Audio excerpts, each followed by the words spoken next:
So we're in Fresno, California. We just finished putting in a Moen Posi Temps, the 1222 cartridges in here. It's original equipment. We don't use knockoffs. I don't know if the knockoffs work well or not. We just simply don't use them. So original equipment from Moen. Took this apart. The valves are roughed in pretty deep. You can see the handles almost hitting the trim plate, and that's fine. It still functions well. This one was almost fused in place. So new cartridge now. You can use this one finger, two finger operation. It works really good.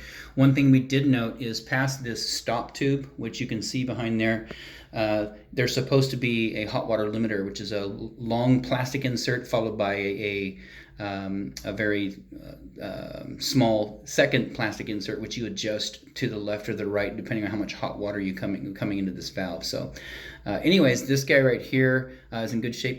Both those limiters are missing here on this valve. We checked the other one over here just to see if there was one installed. Nothing in there. I bet if we went to the other bathroom, you wouldn't have them in there either. So it won't cause any problems, but they're supposed to be installed. What we did, the stop tube was pushed in all the way, so we just pulled it out so that the handle had something to stop against. And so anyways, everything looks good here. Outside of that, this installation is done.